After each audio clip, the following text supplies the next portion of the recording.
안녕하세요. 저는 30대 후반의 사연 많은 미혼모입니다. 어떻게 시작해야 할지 모르겠어서 천천히 제 이야기를 들려드릴게요. 어린 시절 부모님 이혼으로 줄곧 엄마와 함께 살았었죠. 저는 부모님이 이혼하신다는 게 너무 싫었습니다. 어린 마음에 아빠도 엄마도 모두 좋았으니 말이죠. 그러나 시간이 지날수록 부모님께서 언성을 높여 싸우는 일을 자주 목격해야 했고, 그럴 때마다 엄마가 너무 고통스러워하는 게 보였어요. 어느 날은 학교 끝나고 집에 왔는데 엄마가 안방 구석에 쭈그리고 앉아 엉엉 울고 계셨습니다. 너무 작고 여린 엄마가 다 무너져서 울던 그 모습은 몇십 년이 지난 지금도 생생하게 기억이 나네요. 어린 나이에 저는 엄마가 살려면 아빠와 이혼하는 게 맞다는 걸 느꼈고 이미 받아들였습니다. 엄마와 단둘이 살게 되었지만 행복하지 않았습니다. 아빠와 이혼한 후 엄마의 건강은 급속도로 안 좋아지셨죠. 원래는 그 작고 여린 몸으로 저를 어떻게든 먹여 살리겠다고 일을 하셨는데 몸이 너무 힘들고 아프니 엄마는 돈을 벌 수가 없었습니다. 결국 이상함에 병원을 가보셨고 어려서 자세히는 모르지만 엄마가 많이 아프다는 걸 알게 되었죠. 엄마는 초등학생이었던 저를 붙잡고 이런 말씀을 하셨어요. 연주야, 엄마가 일을 해야 돈을 벌고 그래야 우리 연주 맛있는 것도 사주고 예쁜 것도 사주는 건데 엄마가 조금 아프네? 그래서 당분간은 일을 못하거든. 연주가 조금 이해해 줄래? 엄마, 아파? 어디가 얼만큼 아픈데? 조금 아픈 거야. 좋아질 거야. 엄마가 지금은 돈이 별로 없어서 예쁜 거 많이 못 사줄 것 같은데. 괜찮아? 응, 알겠어.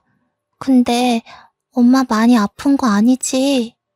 그럼 엄마 괜찮아. 걱정하지 마. 엄마가 몸이 성치 않으셔서 병원 생활을 자주 하셨지만 그래도 딸 자식 어떻게든 키워보겠다고 노력을 많이 하셨어요. 그래서 그런지 제가 중학생이 된 후 엄마의 몸 상태는 급격하게 나빠지셨고 정말 걷잡을 수 없는 수준이 되었습니다. 이대로 엄마가 제 곁을 떠날까 너무 무서웠어요. 말할 힘도 없으셨으면서 늘 제게 애써 미소를 지으며 괜찮다는 말만 반복하셨던 엄마의 모습이 마지막이었죠. 고작 제 나이 14살에 엄마께서 지병을 앓다 돌아가셨습니다. 저희 엄마도 참 외로운 사람이었던 게 아빠와 반대하는 결혼을 하시면서 가족들과 모두 연을 끊고 사셨어요. 그렇다 보니 엄마가 돌아가신 후 혼자가 된 저를 찾아오는 친인척은 아무도 없었고 심지어 아빠도 저를 찾아오지 않으셨죠. 저는 자연스레 보육원에 들어가서 살게 되었습니다. 너무 낯설었고 무서웠어요. 전 이곳 생활에서 가장 힘들었던 게 마음을 주고 함께하던 동생들이 하루아침에 어디론가 입양을 가버려 아픈 이별을 자꾸만 해야 한다는 것이었죠. 어떤 이별이든 아프고 힘들지만 마음 둘 곳 없는 제가 유일하게 마음을 주는 동생들이 그렇게 하나둘 떠나니 참 힘들었습니다. 저는 나이가 있다 보니까 입양의 기회는 당연히 없었고 꿈도 꾸지 않은 채 그곳에서 외롭게 살았어요. 한참 어린 동생들과 지내며 나름 또 다른 형태의 가족을 만들며 지냈죠. 제게 부모님은 없지만 많은 동생들은 있었으니까요. 마음 둘 곳이 없어서 참 외롭고 쓸쓸했고 또래 친구들을 보면 늘 부러웠어요. 부모님이 다 있는 집에서 가족들과 함께 오순도순 사는 모습이 그렇게 부러웠죠. 제가 두 번 다시는 할 수 없는 일이라고 생각해서 더 부러움을 느꼈습니다. 학교를 다니다 보니 가족에 대한 그리움이 굉장히 커졌어요. 가족 여부를 왜 그렇게 물어보는 건지 저 같은 고아는 주눅이 안 들래야 안 들 수 없는 환경이었습니다. 그뿐 아니라 사소한 친구들과의 대화 속에서도 늘 아무 말도 못하고 있었죠. 얘들아, 이거 가방 어때? 내가 완전 갖고 싶던 건데 아빠가 사줬다. 완전 잘 어울려. 부럽다. 우리 아빠는 생일 아니면 선물 안 주는데. 연주, 너희 아빠는? 너희 아빠도 선물 자주 사주셔? 아니, 우리 아빠도 잘 안 사주셔. 그러고 보니까 우리 연주 집에만 놀러 못 가봤는데 초대 좀 해줘봐. 궁금하다. 말 나온 김에 오늘 연주 너희 집 가서 숙제할까? 아니. 엄마가 집에 계셔서 허락받아야 해. 그리고 집에 친구들 오는 거 별로 안 좋아하셔서 좀 힘들 것 같아. 미안해. 원래 거짓말을 잘 안 하는 성격이었는데 저도 모르게 어느 순간부터 내내 거짓말을 하고 있더라고요. 감출 게 점점 많아지고 숨기고 싶은 게 많아지니까 자꾸만 거짓말을 했죠. 친구들에게 보육원에서 살고 있다는 말을 하고 싶지도 않았고 구구절절 어떻게 고아가 된 건지 설명하고 싶지도 않았습니다. 그렇게 거짓말을 한번 시작하니까 걸리면 안 된다는 강박에 저는 꽤 철저하게 친구들을 속였어요. 그렇다 보니 깊게 마음을 두는 친구도 없었고 친하게 지내는 친구도 없었습니다. 뭔가 친구들이 저를 두고 뒷말을 하는 것도 느껴졌거든요. 아무래도 이상하긴 했겠죠. 매번 뭔가 속이는 느낌이 들었을 테고 불안해하는 제 모습을 어린 친구들도 느꼈을 겁니다. 상황이 이렇다 보니 학교 생활도 엉망이었고 저는 그 어디에서도 마음 편히 웃고 떠들 수 있는 곳이 없었어요.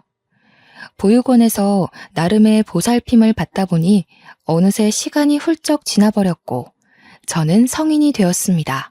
성인이 된 후 저는 보육원에서 나가 홀로서기를 해야 했어요. 홀로서기를 할 수 있도록 지원을 어느 정도 해주시지만 당장 무슨 일이든 해야 먹고 살 수 있었습니다. 제 힘으로 뭔가를 해서 돈을 벌어본 적도 없었고 공과금이 뭔지도 모르는 제게 홀로서기는 꽤 힘들었어요. 그래도 아주 작은 원룸이지만 그래도 제가 살 집이 생겼었고 사회에 나가 보잘것없는 아르바이트지만 일을 하며 제 돈을 벌어먹고 살았습니다. 적은 돈을 벌어서 월세 내고 공과금과 같은 고정 지출을 모두 낸 후 남은 돈으로 생활을 했는데 이렇게 사니까 힘들지만서도 참 뿌듯했어요. 다만 누군가와 소통도 없이 고립되어 사는 느낌이 들어서 그게 좀 힘들었습니다. 친구도 없고 가족도 없으니 온종일 일하는 거 외에는 말할 이유가 없었거든요. 그렇게 제 나이 25살이 끝나갈 무렵 한 남자를 만났죠. 이성을 사랑하고 좋아한다는 이런 감정 자체가 처음이라서 너무 생소했고 어떻게 해야 할지를 모르겠더라고요. 제게 막힘없이 다가오는 이 남자를 밀어내기는 싫은데 방법을 몰랐던 겁니다. 이 사람은 저에 대해 너무 잘 알았고 이해를 많이 해줬어요. 늘 외로움에 사무쳐 있던 제게 그 남자는 너무 따뜻했고 놓치고 싶지 않은 그런 사람이었습니다. 저보다 한 살 많았던 그 사람은 본인도 없는 살림에 제게 한없이 베풀어주기만 했었죠. 늘 제가 우선이었고 저를 웃게 해주려 노력도 참 많이 해줬어요. 거기다가 저랑 사연이 비슷해서 마음이 더 잘 통했고 서로 외로움이 가장 아프다는 걸 알아서 그런지 서로를 생각하고 위하는 마음이 각별했습니다. 연주야, 내가 이제서야 말하는 건데 사실 나도 부모님 없어. 왜 없냐면 나 버리고 도망가셨거든. 이유는 나도 모르겠어. 그게 사실이야? 그럼 여태 어떻게 산 거야? 나처럼 보육원에 간 것도 아니잖아. 부모님이랑 살던 집에서 혼자 살았어. 그 집 하나 두고 도망 나가셨거든. 근데 웃긴 게 뭔 줄 알아? 내가 딱 성인이 되니까 그 집을 부동산에 내놨더라. 그래서 나도 당신처럼 급하게 원룸 구해서 독립한 거야. 여태 소식도 없고? 죽었는지 살았는지도 모르겠고 왜 그렇게 떠났는지도 모르겠어. 근데 하나 짐작 가는 건 두 분이 워낙 안 맞았었고 각자 외도도 하셨거든. 그래서 뭐 각자 살겠다고 합의하에 나 버리고 간 게 아닌가 싶어. 너무하네. 나만큼이나 힘든 시간을 보냈구나. 그래서 나는 연주 널 보면 그냥 우리 둘이 행복했으면 좋겠어. 그냥 잘해주고 싶고 보듬어주고 싶고 막 그래. 대충 사연이 있다는 건 알았지만 이렇게까지 아픈 사연이 있는 줄은 몰랐습니다. 저희가 어느 정도 서로에 대한 마음이 각별해지니 그 사람은 제게 속내를 털어놓고 본인이 어떤 일이 있었는지 말을 해주더라고요. 사실상 사연이 살짝 다른 것 외에는 둘 다 어린 나이부터 외롭게 혼자 살았다는 동질감이 느껴져서 그런지 더 애틋한 사이가 되었습니다. 그냥 쳐다만 봐도 좋았고 외롭고 쓸쓸한 감정이 다 차오르는 듯 했습니다. 그런데 철도 없었고 배운 것도 없이 부족한 저희 두 사람이 너무 앞만 보고 사랑해서인지 너무 빠르게 아이가 찾아왔고 당황스러웠어요. 그간 돈을 벌어두긴 했으나 살림을 차리기에는 턱없이 부족한 돈이었는데 아이까지 키울 자신은 없었죠. 그러나 제 뱃속에 생긴 생명을 결코 포기할 수 없었습니다. 전 임신 사실을 알자마자 애아빠에게 말을 했어요. 나 할 말 있는데 자꾸 생리를 안 해서 임신 테스트기를 해봤거든? 그랬더니 2줄이 나온 거야. 그래도 혹시 몰라서 병원까지 가봤는데 임신이 맞대. 뭐? 임신이라고? 아, 임신이래. 왜 싫어? 싫다기보다는 당황스러운 거지. 우리가 가진 게 없으니까. 아니야, 그래도 걱정하지 마. 내가 너랑 아기 책임질 테니까 걱정 마. 잘할 수 있어, 우리는. 그렇지? 우리 그럴 수 있잖아. 맞지? 난 사실 무서웠거든. 당신이 아기 지우라고 할까봐. 우리 아기인데 지우긴 왜 지워. 당연히 낳아서 키워야지. 우선 집부터 합치고 각자 모은 돈 좀 합쳐서 어떻게든 해보자. 애아빠에게 임신 사실을 고백했을 때 처음에는 당황한 듯 보였으나 이어 아주 든든한 말을 해줬습니다. 그래서 안심이 되었고 무섭지만 믿고 새 출발을 할 수 있었죠. 저도 애아빠도 각자 작은 원룸에서 살고 있었는데 제가 살던 집을 빼버리고 애아빠 집으로 들어갔습니다. 그쪽도 원룸이지만 방 사이즈가 컸고 분리형이라 아무래도 살기에는 그쪽이 더 좋은 조건이었어요. 그렇게 집을 빼고 받은 보증금과 제가 모아둔 2천만 원 남짓의 돈은 애아빠가 관리하기로 했습니다. 저보다 경제관념이 뛰어났고 현명했거든요. 그리고 바로 더 큰 집으로 이사할 수 있었지만 조금이라도 더 모으고 가자는 애아빠 말에 그 집으로 들어가서 우선 몇 달이라도 살기로 한 거였죠. 그렇게 애아빠와 살림을 합치고 작은 집이지만 나름 행복하게 지냈습니다. 저더러 몸이 힘드니까 일을 하지 말라고 했으나 한 푼이라도 벌어야 한다는 생각에 가볍게라도 일을 해서 살림살이에 보탬이 되었고 둘이 벌어서 모으니 제법 돈이 빨리 모이는 듯 했죠.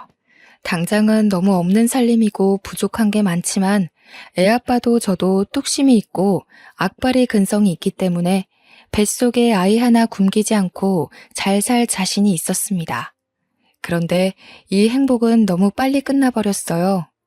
27주쯤 되었을 때부터 애아빠가 변하기 시작했습니다.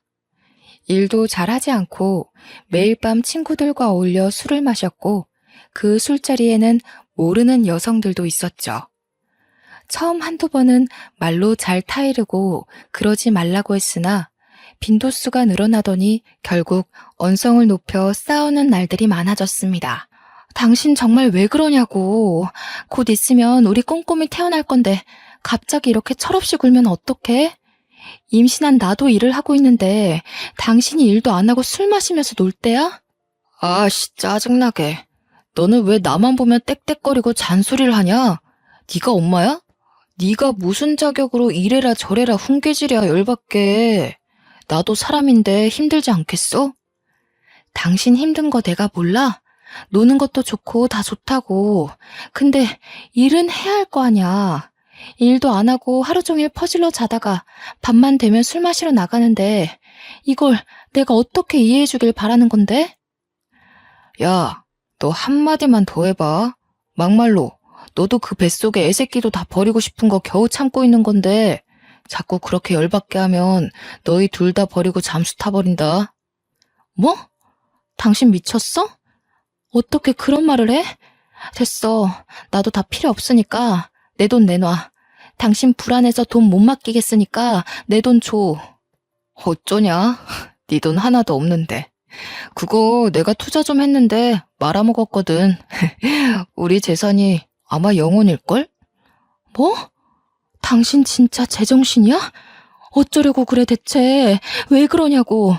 당장 내일 모레면 꼼꼼히 태어날 건데 정말 왜 그러냐고.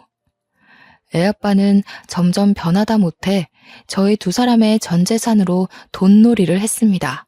물론 결과는 처참하게 망했죠.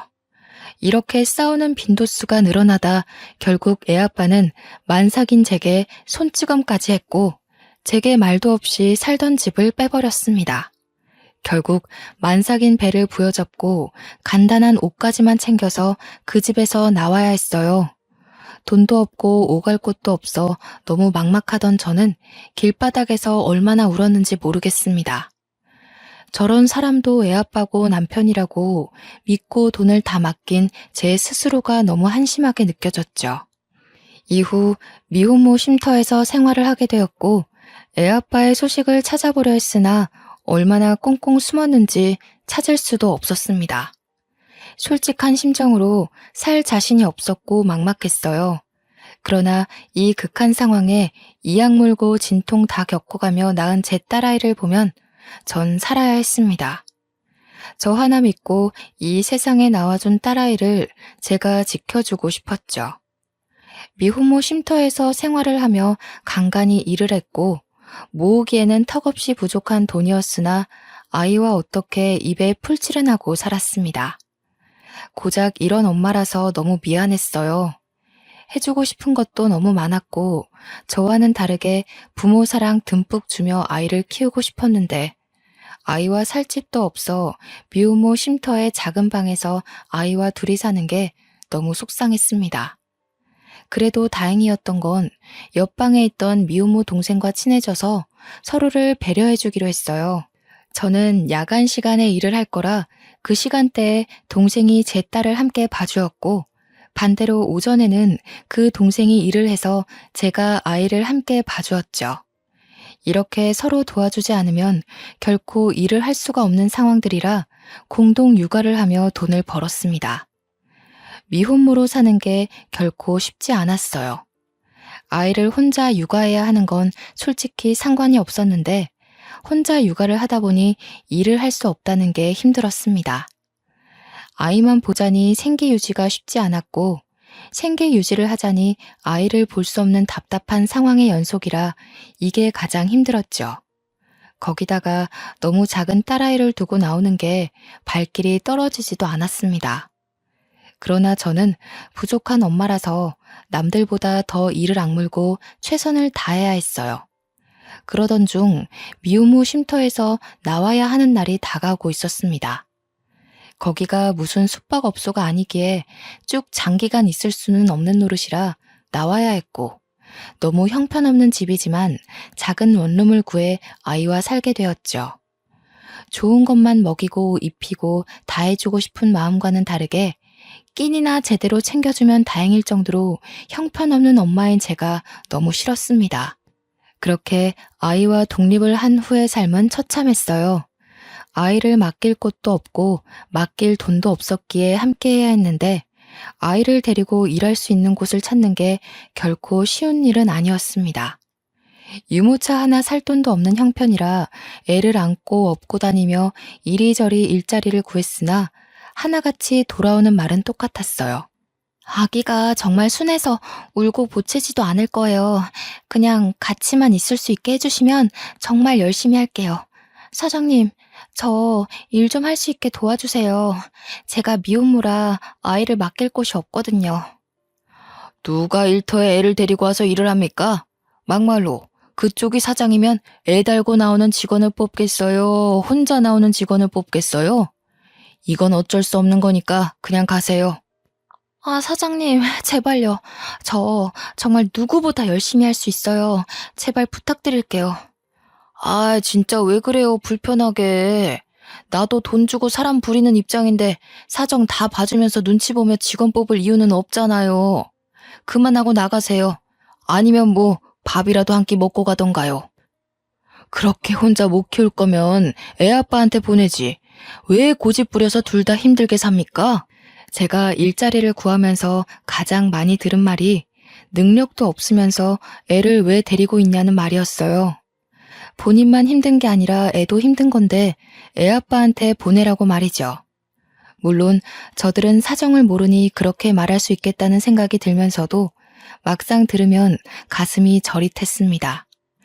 일자리를 매일같이 구했지만 아이를 데리고 할 수 있는 일은 아무것도 없었고 그나마 모아둔 돈도 거의 다 떨어져가는 상황이었죠. 저는 굶어도 괜찮은데 딸아이를 굶길 수는 없었고 정말 막막했습니다. 이때만 생각하면 너무 마음 아픈 게 매일 밤 잠든 딸아이를 보며 소리도 못 내고 베개로 입을 틀어막고 참 많이 울었죠. 이 답답하고 막막한 현실을 어떻게 헤쳐나가야 할지 모르겠더라고요. 일을 하고 싶은데, 아니, 정확하게는 어떤 일이라도 할 수 있는데 제발 누가 제게 일 좀 시켜줬으면 하는 마음이 아주 간절했습니다. 가족이라도 있으면 아이라도 맡기고 일을 했을 텐데 제게 딸 말고는 아무도 없다는 이 현실이 참 아팠죠. 그러던 중 하늘이 무너져도 솟아날 구멍은 있다고 아이를 데리고 일할 수 있는 곳을 찾았습니다. 그걸 찾자마자 저는 아침 일찍부터 아이를 데리고 길을 나섰어요. 무슨 일이 있어도 이 일자리는 제가 꼭 해야 했기에 너무 간절한 마음으로 향했죠. 거의 다 도착했을 때쯤 길을 헤매게 되었습니다. 초행길에 골목이 많아서 많이 헷갈리더라고요. 이리저리 빠른 걸음으로 걸어가고 있던 찰나 골목길에 어떤 사람이 쓰러져 있는 걸 발견했습니다. 저는 너무 깜짝 놀라서 쓰러진 사람에게 다가가 막 흔들었어요. 저기요, 할아버지, 제 말 들리세요? 할아버지! 배고파. 네? 할아버지, 어디 편찮으신 거예요? 제 말 들리세요? 살려줘. 골목에 쓰러져 있던 할아버지는 행색도 좋지 않았지만 무엇보다 안색이 너무 좋지 않았습니다. 그러나 저는 면접 시간이 다가와서 당장 가야 했죠. 잠깐 고민을 했지만 제가 이렇게 가면 쓰러져 계신 할아버지가 정말 큰일이 날 것 같았습니다. 저는 우선 구급차와 경찰을 급하게 부른 후 급히 편의점으로 뛰어가서 생수와 삼각김밥을 사왔어요. 저도 주머니 사정이 좋지 않았기 때문에 뭘 많이 사드릴 수도 없었죠. 그렇게 사와서는 힘이 없어 제대로 앉지도 못하는 할아버지를 온몸으로 부축하며 겨우 골목에 기대 앉혔습니다. 할아버지, 제가 돈이 없어서 이것밖에 못 사왔어요. 우선 이것부터 드세요. 그리고 저도 상황이 좋지 못하거든요. 지금 면접 가는 길이라 얼른 가봐야 해서 죄송하지만 먼저 가볼게요. 구급차랑 경찰 불렀으니까 5분 정도만 기다리시면 올 거예요. 꼭 여기 가만히 계셔야 해요. 고맙네. 자네 전화번호랑 이름 좀 써주고 가게. 네? 아니에요. 할아버지 저 괜찮으니까 천천히 드시고 계세요. 사람들 오면 도움 꼭 받으시고요. 얼른 적고 가게. 면접 시간이 촉박해서 너무 초조했는데 자꾸 연락처와 이름을 적으라는 할아버지의 말에 어쩔 수 없이 그냥 적어드리고 저는 면접을 보러 갔습니다. 촉박했던 시간은 어느덧 늦어버렸고 뛰고 또 뛰어도 달라지는 것 없이 면접 시간을 초과해서 도착했죠. 저는 너무 간절했기에 빌고 또 빌었습니다. 정말 죄송해요. 제가 오다가 사정이 있어서 근처에서 헤매고 있었거든요. 제발 면접 봐주세요. 제발요. 이미 다른 분이 먼저 오셔서 면접 받고 내일부터 출근하기로 했어요. 그러게 시간을 딱 맞춰서 오셔야지. 이렇게 면접 시간 하나 엄수를 못하는 사람을 우리가 뭘 믿고 뽑겠어요? 사장님, 제발요. 정말 이렇게 부탁드릴게요. 글쎄, 내일부터 출근하기로 했다니까요. 그만하고 가세요.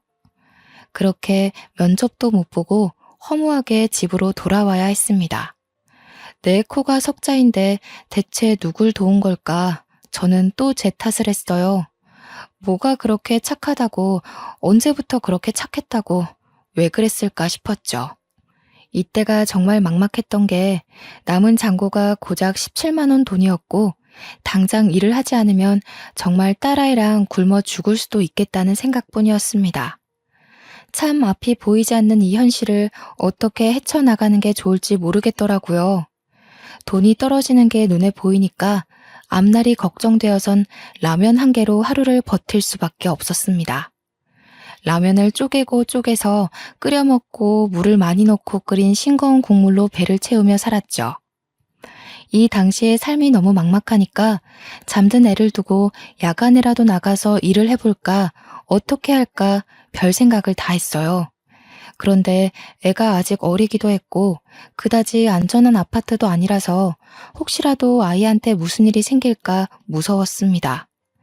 애아빠한테 돈만 다 맡기지 않았어도 지금 이렇게까지 힘들지는 않을 텐데 라는 후회도 들었고 그냥 멍청한 제 자신을 한없이 탓했지요.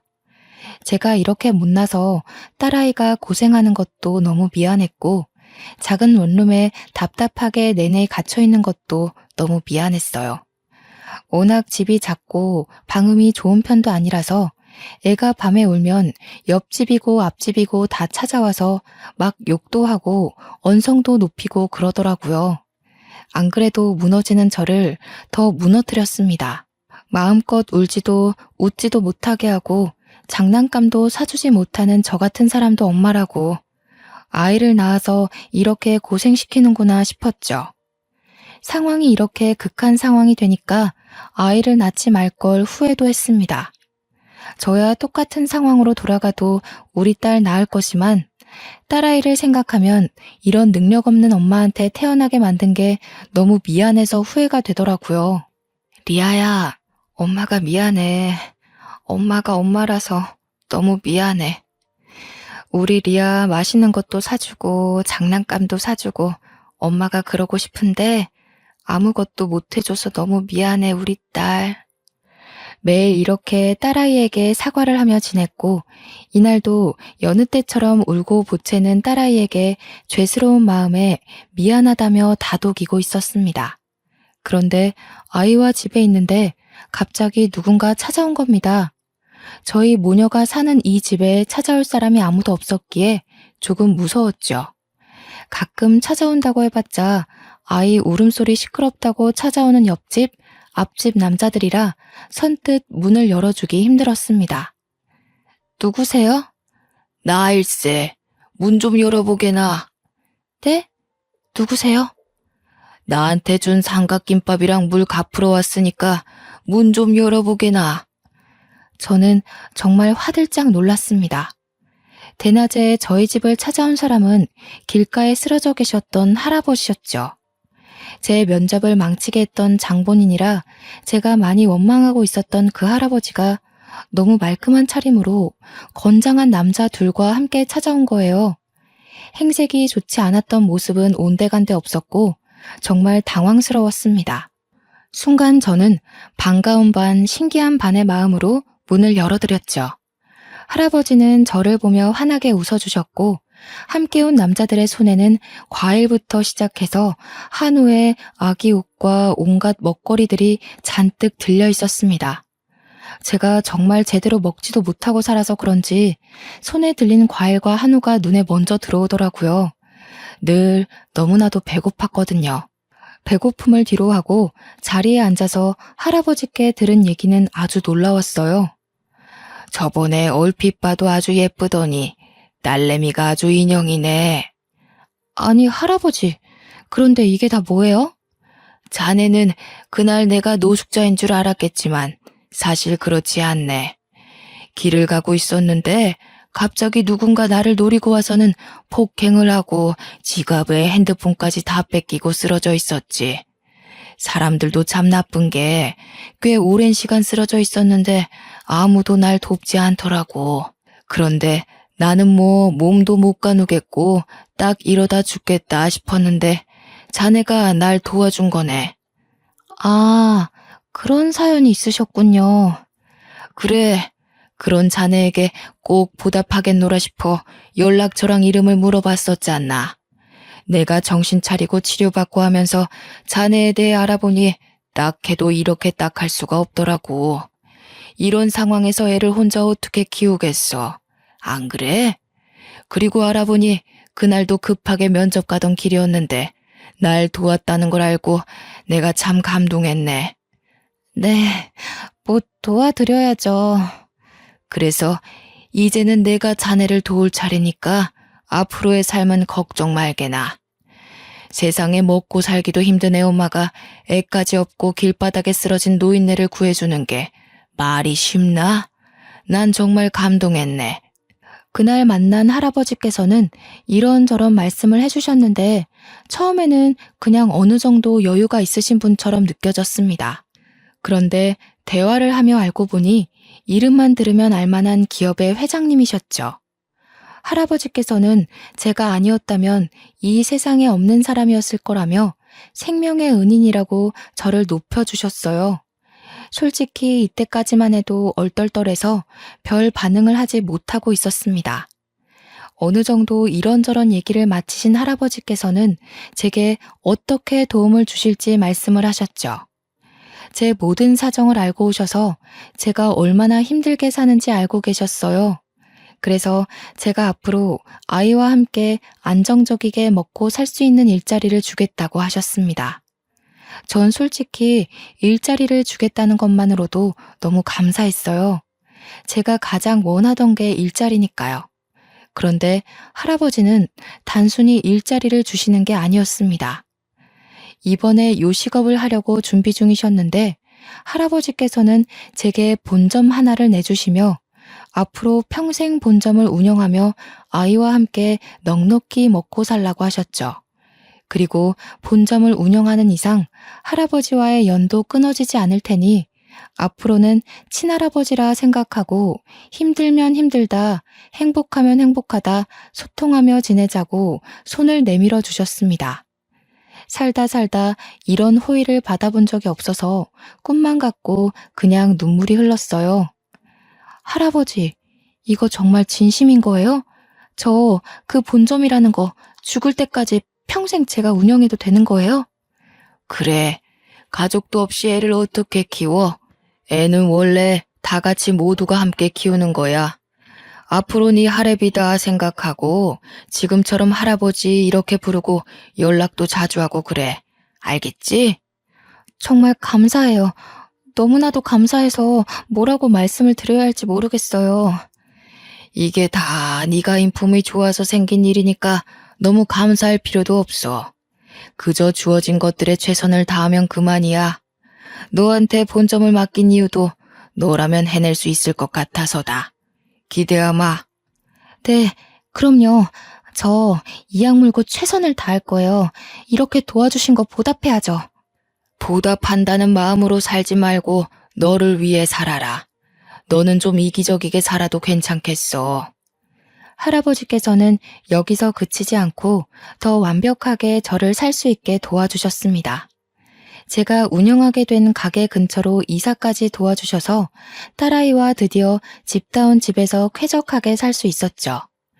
집 자체가 분에 넘쳐서 평생 제가 살아볼 수도 없는 집인데 기꺼이 내주셨고 거기에 제가 일하는 동안 딸아이를 봐줄 베이비시터와 가정부까지 고용을 해주셔서 저는 정말 가게 일만 할 수 있도록 도와주셨어요. 세상에 어떻게 이런 호의를 베풀어주는 사람이 다 있을까 싶었습니다. 제가 할아버지께 너무 감사해하며 그래도 이건 과분하다고 밀어내면 할아버지는 그러셨죠. 의사 말이 조금만 늦었어도 정말 큰일 날 뻔했다고 말했다며 그냥 하는 말이 아니라 제가 할아버지의 생명의 은인이기 때문에 뭐든 다 해주고 싶다고 하셨습니다. 문득 그런 생각이 들었어요. 사실 저는 그때 면접을 못 보고 집에 돌아와서 내 코가 석자인데 뭔 짓을 한 건가 싶었고 이대로 굶어 죽겠구나 싶어서 엄청 후회를 했었죠. 심지어 할아버지 원망까지 했는데 그런 할아버지는 제 평생 하나도 누려보지 못할 이 모든 것을 한 번에 선물을 해주셔서 마음이 무거웠습니다.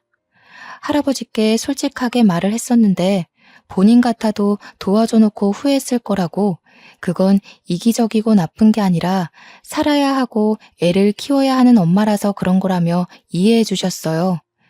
제 10대, 20대는 돌이켜 생각해보면 정말 아픈 시간들의 연속이었고 아이를 낳은 후에도 불행의 연속이었습니다. 아이를 보는 그 순간을 제외하고는 모두 기억하고 싶지 않은 시간들이었죠. 당장 통장 잔고가 17만 원이라 아이랑 굶어 죽을까봐 라면 하나로 하루를 버티고 또 버텼던 제가 하루아침에 사장이 되고 정말 좋은 집에서 가정부와 베이비시터까지 고용해서 팔자 편하게 살 줄 누가 알았을까요?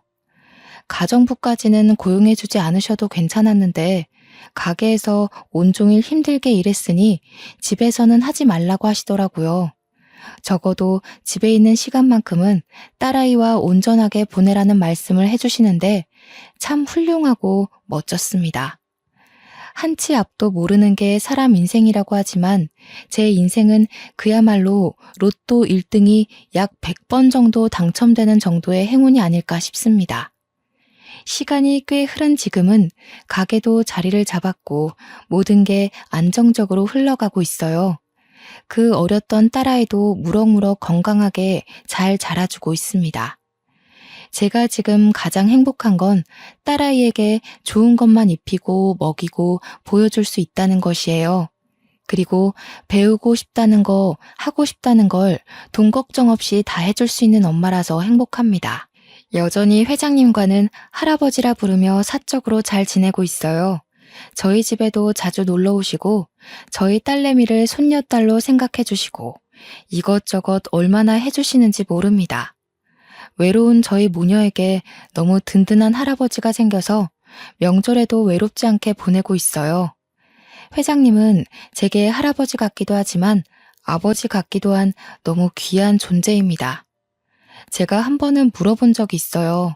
그때 왜 그렇게까지 저를 도와주셨냐고요. 그런데 할아버지께서는 그러셨습니다.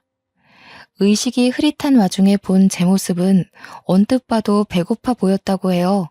아이를 아기띠도 없이 손으로 안고 업고 물과 삼각김밥을 사들고 와서 바닥에 주저없이 무릎 꿇고 할아버지를 일으키는 모습에서 꼭 보답해야지 싶으셨는데 저에 대해 자세히 알아볼수록 마음이 아프셨다네요.